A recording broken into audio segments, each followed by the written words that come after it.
Peranan orang tua dalam mencegah anak melakukan tindakan kriminal bisa dilakukan sedini mungkin apabila orang tua memiliki kepekaan dan selalu menumbuhkan kehangatan, kedekatan, dan cinta di dalam keluarga. Berikut perbincangan Jawa Post TV dengan psikolog Tara De Tuars berikut ini. Belum lama ini wilayah DKI Jakarta digegerkan dengan adanya insiden pembunuhan balita berusia 5 tahun yang dilakukan oleh remaja gadis berusia 15 tahun. Lantas apa yang latar belakangi gadis berusia 15 tahun ini untuk melakukan pembunuhan terhadap balita berusia 5 tahun? Saat ini saya telah bersama dengan psikolog klinis yakni Tara De Tuars. Halo Kak, apa kabar? Baik. Oke, Kak, ini kan di Jakarta lagi ada insiden nih Kak ya, terkait dengan pembunuhan yang dilakukan oleh gadis remaja berusia 15 tahun terhadap balita berusia 5 tahun. Nah ini kalau dari sisi psikolog, apa sih sebenarnya melatar belakangi kenapa si anak ini melakukan hal tersebut?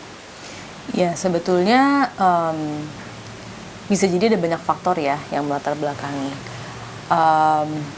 Yang pertama, kita nggak tahu behind story-nya apa yang terjadi pada kehidupan anak ini. Bisa jadi misalnya ada faktor lingkungan, entah dari sisi pola asuh, atau ada stres, atau ada trauma yang dialami oleh anak ini. Sehingga misalnya dia jadi punya kemarahan yang besar, yang tidak lagi bisa dia bendung, sehingga keluarnya muncul dalam perilaku agresif yang menyakiti orang lain. Tetapi bisa juga ada faktor biologisnya.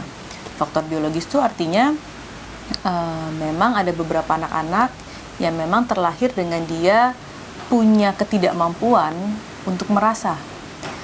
Merasa itu dalam arti memang tidak bisa berempati, tidak bisa punya rasa bersalah, tidak ada rasa penyesalan. Nah, tipe yang seperti ini biasanya memang cenderung melakukan perilaku-perilaku yang melanggar norma dan aturan berulang kali. Gitu.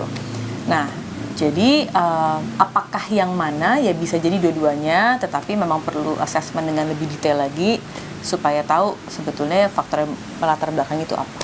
Oke, Kak, ini kan diinformasikan bahwa tindakan pelaku ini terinspirasi oleh salah satu film horor, yaitu Slender Man. Nah, ini apakah film ini juga bisa menjadi salah satu faktor yang menyebabkan si pelaku melakukan hal tersebut atau ada faktor lainnya?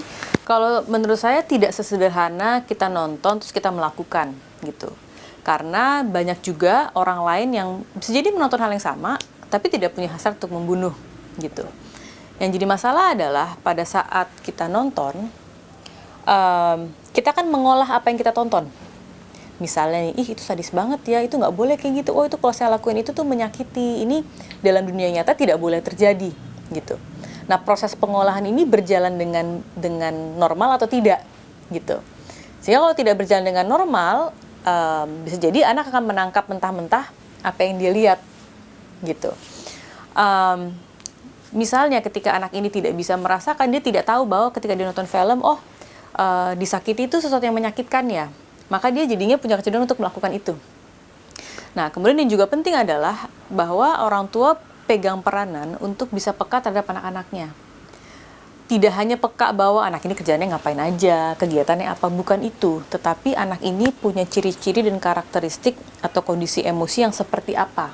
Ini kan berarti faktor peranan dari orang tua juga sangat penting untuk mendidik si anak ini. Namun ternyata di kehidupan sehari-hari ternyata si anak pelaku ini dia kehidupannya ya seperti normal, seperti orang biasa, dan dia juga termasuk salah satu siswa yang berprestasi di sekolah. Apakah selalu ada gejala atau tidak, atau seperti apa? Masalahnya kalau kita ngelihat orang-orang yang melakukan tindakan kriminal, yang bermasalah itu bukan IQ-nya, bukan fungsi berpikirnya. Yang bermasalah adalah EQ-nya, tapi kecerdasan emosionalnya, jadi kemampuan merasanya gitu.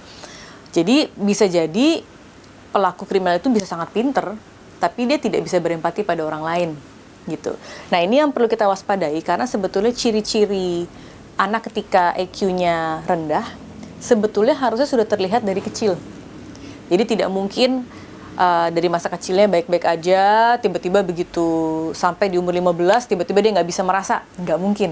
Itu pasti sudah terlihat tanda-tandanya dari kecil. Misalnya nih pada saat bermain itu seperti apa, berinteraksi dengan orang tuanya seperti apa, itu tanda-tandanya sudah ada. Nah, itu sebabnya tadi saya bilang orang tua itu perlu untuk peka. Karena kalau orang tua peka, dia jadinya tahu bagaimana menangani anaknya supaya kecerdasan emosionalnya bisa ditumbuhkan dan tidak membuat masalah di kemudian hari untuk anaknya. Itu sebabnya kalau di rumah, nomor satu yang paling penting adalah harus ada kedekatan, kehangatan, dan cinta dari orang tuanya.